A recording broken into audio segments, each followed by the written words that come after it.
Nick Hein's New Year's resolution? Well, first of all, I tried to get as many fights as possible this year.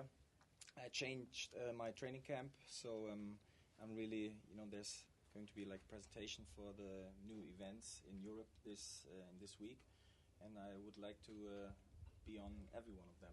So at least 3 fights, maybe 4, and of course I don't want to lose. Are you a bit jealous that you're not able to compete on Saturday night with so many fans expected in the arena? Yes, I am. I just saw like how huge it is in Stockholm. There's like banners everywhere, like showing that the fight is going to happen, and the people are so excited. And even on the street, we were just buying some clothes. And they were, oh, you're fighters? Yeah. Who are you picking? Gustafsson or Johnson? And we are like, yeah. Of course, during when there's Swedish people around, we always choose Gustafsson, just to make sure, we don't want to get into any trouble. And yeah, it's really, really cool. I'm jealous. I would like to fight on this card. Well, you got to do something very fun, though, for your UFC debut. You got to debut in Germany, in Berlin, which was also a very huge show. Yes. Looking back at that, do you think that that debut could have been any sweeter? No, because, when I came back from this fight, and I was sitting in my car, and, when you sit in the car and you listen to the music and, like, winner takes it all, dedicates the fall, time to make it over as a top, you're, like, in your own movie, and for me it was really, like, I was, like, really, did this really happen, or did I just dream it? And I always have that, like, when something huge happens, I'm afraid to, like, I wake up, I remember when I drove home, I really needed some time to realize what happened, and looking back, it was just perfect. Yes, it was. And yeah, I don't know if you know that, but my opponent at Drew Dober, he was at my after show party, and he's now together with my sister. And listen, and it's getting even more crazy. It's getting crazier. He came on Christmas.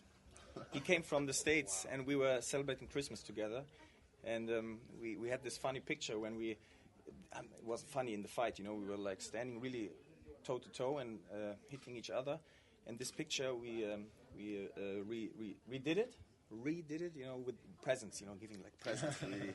So and right now he's preparing for his next fight, and try to support him a little. So it's really like a fairy tale story kind of.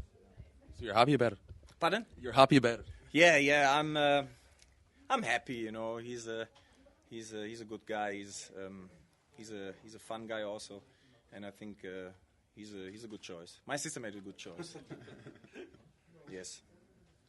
Well, since then, your fight following that unfortunately didn't really go your way. But we've seen from a lot of fighters, for example, Alexander Gustafsson, that your first loss in the UFC can be a very beneficial thing because it can teach you so much about the level of competition, but also about yourself as a fighter. Yes. Do you agree with that, and what have you learned? Absolutely. I totally agree with that. I changed a lot of things since then, really, because it's not only because of the fight, it's also we're now here, like in the fight week, see how huge everything is, You want to keep up, you want to be part of this. You don't want to, when you lose, it's always like, it reminds you, nothing is like for granted. You have to work for that. And I was working for the win in Texas too. Didn't really work out like I planned it, but I changed a lot, and I am going to show in the next fight.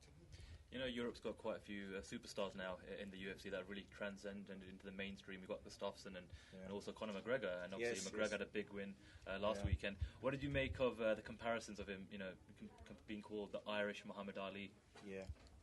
Yeah, he has the same kind of technique with the mouth, he's really good in talking. That's my cameraman. He was on the toilet all the time. So... Actually, I think there's you can compare both of them because he's light on his feet. He does predictions. He predicts the round. This time he was wrong, but nevertheless he had really no problem. I think he's good for the sports. He's a loud mouth, but he's really good for the sports. And till now, he proved that everything he said is right. But next fight, Aldo. What do you think about that fight? What's the prediction for that fight? The thing is, right now the hype train is really with Conor, you know. But did you see when Conor jumped over the fence and was facing Aldo? Did you see his laugh, Aldo's laugh? It was scary. He wasn't playing. He was like, this is really funny, you know. I'm enjoying my time. Funny Irishman, you know. It's like, you know, he didn't really even blink. I don't know. It's I think he's the champ for a reason. So I don't dare any predictions, but I'm pretty sure this is going to be one hell of a fight. Yeah. And for you as a fighter, obviously coming off that loss in Texas, you know, how much can you take from that? Have you know, learned a lot of things? Sometimes, obviously, people say, you know, a loss is more beneficial than a win at times. Yeah. So first of all, you know, there's losses and losses. You know, for me, it didn't really feel like I lost this fight. You know, I mean, at the end, you know, it's what stands on the paper, what counts. But I didn't really feel like I lost this one. But nevertheless, you know, and there's one saying, you know, everyone knows it. You know, you sometimes even get bored of it. You know, never leave it to the judges. And I think I really need to work on finishing opponents. I knocked him down twice in the first round, and I didn't finish it. So I have to work on this transmission, and yeah, when I have my first knockout in the UFC, and I really, you know, we changed also the camp due to this aim. Yeah, got the sentence. So did you reconsider maybe quitting other distractions and focusing mostly only on MMA? I mean, distractions. In my preparation, yeah, I know. No. I think like in every preparation, I'm really focused. You know, I really blend out any distractions, but maybe it's not enough. I really think of changing the place and trying like a new start. I'm really excited because directly, although I haven't got any fight announced yet, I'm already like starting my camp directly after Stockholm. So I'm really excited. I'm sitting on packed bags and getting ready for the fight preparation already. Can you tell us when you'd be ready to fight? If you can't tell us what fight. Yeah, I think in April I would be ready. In Poland, 11? Oh, is that the event in Poland? In Krakow. Is it? Yeah. That would kind of fit, right? Yeah. It would be good. Yeah. John Błachowicz is also invited here as a guest. Yes. Yeah, I think it's coincidence. You know, it's I don't know. I believe so. He's a really good guy. He did some awesome mashed potatoes today in the cooking class. He did. He was off the hook. So it's our specialty, potatoes. Potatoes. Yeah. It was the only meal that wasn't like failed. Like he said he can only cook water only. Yeah, but he did the potatoes. The potatoes were awesome. I didn't try his water yet, but. Nick, since you last competed, there's a lot of big announcements made in the UFC. One of which is the signing of ex-WWE wrestler CM Punk. Yeah. He's going to be making his debut later on this year. What's your thoughts on, first of all, the signing and also the prospect of having someone come into the UFC, the highest level of MMA, without any pro MMA experience and competing here? Yeah. I mean, there's like this medal has two sides, you know. On the one hand, you know, getting more attention to the UFC might be good, and I think this is what people think or thought when they signed him. But on the other hand, you know, I think it was Nate Diaz who made this comparison, and I think it perfectly fits. You know, you can't just go to the NBA and say, "Hey, let me play." You know, I mean, they will say, "Come on, I'm 170, you know, centimeters." You know, they say you can't even balance the ball. Get out of here. And this is the problem, you know. I mean, who's he going to fight, you know? And at the end, you know, I mean, I don't want to. At the end, you know, we have a second Brock Lesnar, and everyone is going to point at me and say, "Yeah, see what you said." So, I think. The thing about Brock, though, Brock had a background coming in. CM Punk has no. I think he's a white belt in jiu-jitsu. Brock, you know, was a NCAA wrestler, so that's the difference. Oh, yeah, I mean, you make me look stupid, you know. So would you consider this more as a freak fight or just MMA fight once he debuted? I never saw him. I never saw him train. I never saw him do like a real fight. So I think he doesn't have an NCAA. Is it NCAA? Yeah, in the wrestling background. So you train MMA 24/7, right? Yes, I do. He has just now started to train MMA 24/7. Okay. Let's bring it to the point. I think it could be a freak show, and what should I say? I'm more excited about other fights actually. He's picked Rufus Sport. What do you think about that as a choice for him? I don't know too much about this, so I think Pettis is also training with him. Yeah, I read that, and some. all the questions you say, I'm like, I don't really have an opinion on this one because for me there's really important stuff for me. You know what I mean? And we are going to see his debut. How he's going to come out. So let's see.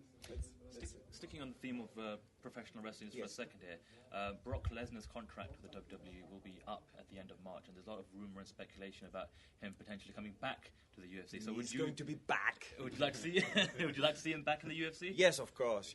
He's entertaining. He's just a beast. And it would be nice to see him back. So This is really something I'm waiting for. So I think comebacks can really be really impressive. He has had his time off, and I'm really waiting for this one. And Nick, speak about obviously the German MMA scene since the last show in Berlin. Has anything kicked on? Obviously, we've seen there's been a TV deal signed with the UFC. They're going to be back this year. Was there any knock-on effect from that show in Berlin, and how's the grassroots level of mixed martial arts? Well, first of all, it's so. You heard that the television ban, is over. So I think we are really right now we are living the future. It's going to be there's going to be a huge development. It has already been. Since last year, many things changed. The thing is, this is a process. That's going to take time. Of course, we have some fighters with good potential. We really have them, but up to now, we still have to go to professional camps, which are, for the time being, not in Germany right now. So everyone is trying to go where it's best for him. So, but I think this is a process that is really going to how you say that, bring out the fruits, in the near future. Was it gross what I said? Yeah. Okay, maybe I was like. I've heard this actually was in the some kind of a law saying the MMA was banned in Germany, more like an agreement. Is it correct? Yeah, it was like there's like in Bavaria there's like this media center, and they banned it, and then the UFC went to court with that, and they found out that this decision is illegal itself, so they had to take it back immediately, and now. The contract signing is in the making, so we don't really know yet, which channel, for example, it's going to be. But there's some rumors, and there's some really interesting rumors. And I think because people, I tell you how it is, they're starting to get fed up with the martial arts shown on TV right now, which boxing, for example, and stuff. And UFC is so interesting. It's so. Even for the people that have no idea what they are seeing right now, they're really getting into it, and you see that when you are here in Stockholm, UFC is everywhere, people are really even. I was talking to an old lady, she was like, yeah, I don't know which fighters, but it's an interesting sport, and she was really, it was fun because she could be my grandma, my grandma doesn't know nothing about or ever knew something about the UFC, so. Yeah, they're putting a lot of effort in it, and you're going to see that in Germany as well soon.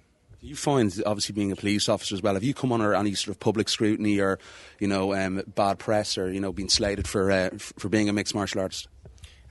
I like that. I like when people confront me with this because, I come, and this is just a picture, I come with my gun loaded, It's like I have the arguments, I have I know the facts. And usually, the critics on the sport is made up fantasy, or really, they didn't do their homework. And it's so fun to make them run against the wall, You're like, oh yeah, that's really what you think of. Yeah, it's a bad sport. It doesn't have any rules. Yeah, it's totally, you should beep it out now. bullshit. You know, they don't, and that is right now. It's kind of fun because getting rid of all these old-fashioned thoughts. So it's I like that job. I really love it, and I think till now I could, at least in the interviews I had, I could maybe change a little bit, like bring something to the progress. Yeah. Nick, are there any athletes that you look up to for motivation or inspiration outside of the sport of MMA, from different sports? Yeah, of course. I mean, you always. I mean, of course, there's like a very easy comparison to the boxing again, like Mike Tyson. You know, he's awesome. I tell you a secret. You know, don't tell anyone else. Like every fight week, I watch the documentation of Tyson when he was younger. You know, when he was so nervous before the fighting, and you see this beast. You know, being like sad and something, and you get the feeling like you know, he's human too. And then you see how he destroys everyone. And of course, Tyson is like one of my absolute favorites. Yeah. Tim Leidecker sent me a short document about you, and it said something about TV series you are involved in, yes. or you were involved in. Can you tell us something more about it? Yes, it's a comedy show, and we play like in this comedy show we play like undertakers, 3 undertakers. We don't know nothing about the job. It's called Diese Kaminskis, and it aired last year in October, November. And it was a huge success, you know. The ratings were really good, and we are even nominated for some movie prizes. And there's going to be a second season.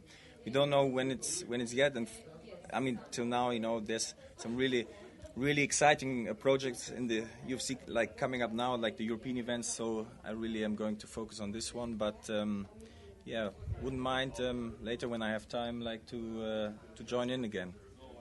Yes, it's really funny. You should see it. You know, we have some German. We have subtitles. You know, yeah, it's a good promotion. You know, any other? I'm going to send you one. Thank you. Any other project like this you would like to get involved, maybe? Only right now training and fighting, because you know I'm really getting jealous. You know, you saw the huge banners outside, and everyone is taking pictures with the banners. I want someday, you know, have a big banner with my face on it. You know, with the ears. You put a sticker on it. Yes, I already did. I painted my face on it. Was here. Yeah. Yes, I was here, Nick Hein. Yeah. Did you see it? No. Yeah. I will. I Yes. will look for I it. show you directly after we. Okay. Okay. Thanks, Nick. Yes, you're welcome. Thank you. You're welcome. Thank you.